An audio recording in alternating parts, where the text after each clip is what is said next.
바야흐로 겨울이 되었죠. 피부를 치료하는 이제 저의 입장에서는 흉터 치료의 계절입니다. 흉터 치료의 어떤 케이스들을 조금 보여드리면서 해율 한의원에서의 과정에 대한 소개를 좀 드려보면 좋을 것 같습니다.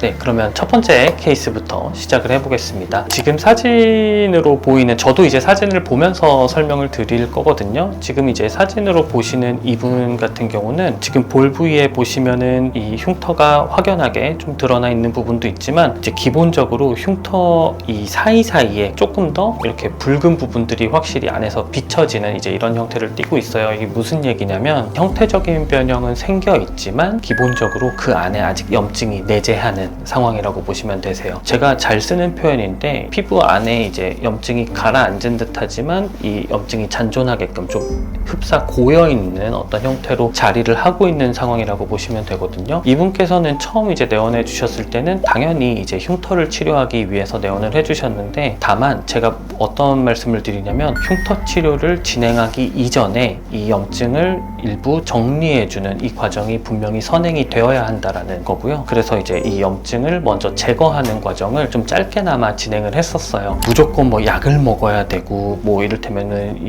이 여드름 뭐 혹은 뭐 흡사 이제 염증의 치료를 아주 본격적으로 하지는 않아도 되겠지만, 흉터 치료는 말씀을 드리자면 이제 말 그대로 상처를 내는 과정이거든요. 매우 정교하고 세밀해야겠지만은 결과적으로는 조직에 다시금 이제 복원이 시작되게끔 하기 위해서 그에 상응하는 자극을 주는 과정이라고 보시면 돼요. 그런데 아까 말씀드렸듯이 염증이 안에 흡사 고여있는 상황이라고 했을 때, 자극이 주어졌을 때 오히려 그 염증을 자극해서 추가적인 어떤 염증 발생을 더 유발하는 요소로 작용할 가능성이 더 높아집니다. 아무리 좋은 흉터 치료라도 해도 그럴 수밖에 없거든요. 일단 흉터 치료를 진행하기 적합한 상황이 될 수 있도록 어느 정도 정리를 하는 그 짧은 기간을 두면서 흉터 아래 자리하고 있는 염증을 제거하는 과정, 그리고 그 주변부에 위치한 면포라고 하죠. 염증의 어떤 전조 단계, 이 좁쌀 여드름의 어떤 형태를 생각해 주시면 되는데, 그런 부분들을 적어도 흉터 부위에 위치한 것들은 잘 정리를 해줌으로써 추후 이제 흉터 치료를 하면서 염증이 발생할 수 있는 가능성을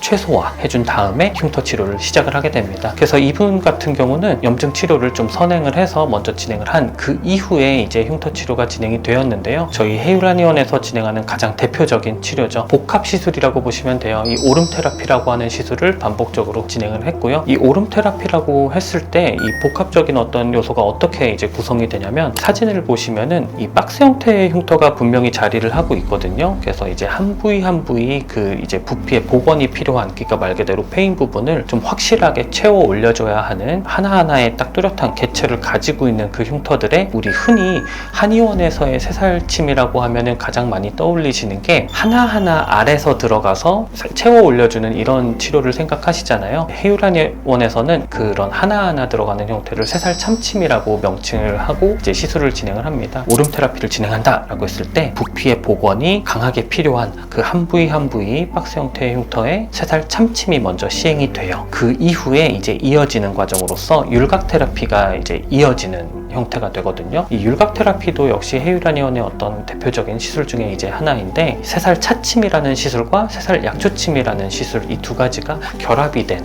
하나의 과정이라고 보시면 돼요. 그래서 내가 오름 테라피를 진행한다 라고 하면은 흉터 한 부위 한 부위에는 새살 참침이 먼저 들어가고요. 그 이후에 사진을 보시면은 거의 흉터는 대부분 볼 부위에 자리를 하고 있죠. 뭐 기타 다른 흉터가 자리하고 있지 않은 넓은 또 다른 부위들이 있으니까, 그 부위를 제외하고 흉터가 위치하고 있는 그 대략의 범위, 그 범위보다 조금 더 넓은 범위를 설정하고 거기에서 새살 차침이 먼저 들어갑니다. 새살 차침의 경우는 크게는 뭐 두 가지 목적을 가지고 있어요. 일단은 첫 번째로는 이 평탄화의 목적을 갖고 있다고 보시면 돼요. 흉터가 특정 부위에서 좀 이 여드름이나 뭐 어떤 염증들이 반복적으로 발생을 하면서 피부에 어떤 영향을 주게 되면은, 단순히 흉터 뭐 이를테면 3개가 있다라고 하면은 세 부분만 딱딱딱 들어가 있는 경우도 있겠지만, 그렇지 않고 그 세개가 발생해 있는 그 주변부에 일정 이상의 굴곡이 생겨나게 되거든요. 그래서 흉터가 있는 다른 부위와 어느 정도 그 표면상의 어떤 매끄럽지 않은 어떤 형태로 재생이 되어 있게 돼요. 그런 부분들을 포함해서 평평한 어떤 형태를 유도하고자 시행하는 시술이 새살 차침이라고 보시면 됩니다. 또 하나 새살 차침의 목적은 이어지는 새살 약초침 때문에 좀 중요한 부분이 되는데요. 이 새살 약초침이라고 하는 시술은 이제 말 그대로 약초를 가공해내서 만들어낸 굉장히 고운 입자의 흡사 이제 파우더의 형태거든요. 이 파우더로 형성이 된 이 미세침인데요. 이거를 피부에 쭉 도포하듯이 흡사 이제 그래서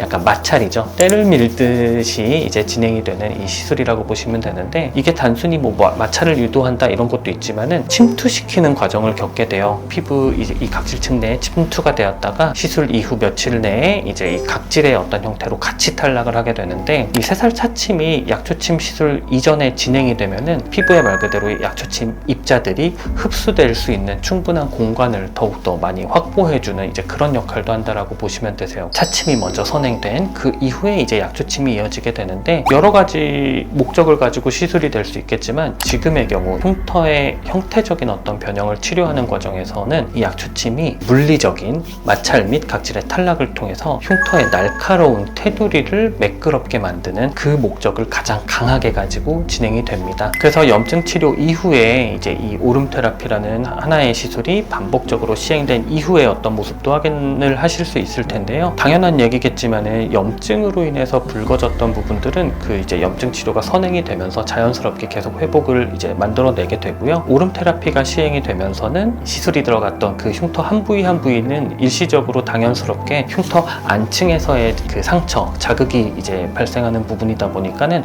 빨간색들이 발생을 하거든요. 다만 시간의 이제 흐름에 따라서는 그런 부분들이 자연스럽게 회복이 되면서는 붉은 느낌은 빠지게 되고요. 어느 정도 이제 그 부피에 대한 복원, 그리고 이제 흉터 테두리에 있어서의 좀 확실한 어떤 연화, 이런 부분들이 이루어진 상태예요. 다만 이제 이분 같은 경우는 이제 추가적인 어떤 시술이죠. 새살 참침 하나하나 들어가는 그 강도는 매우 약해지겠지만은 율각 테라피라고 하는 시술의 어떤 반복을 통해서 추가적인 호전도 얼마든지 좀 이제 기대할 수 있는 부분이기 때문에 어떤 추가적인 율각 테라피 시술이 들어가면 좋겠다라는 이제 그런 어떤 계획을 가지고 이제 지금의 상태에 이르게 되었습니다.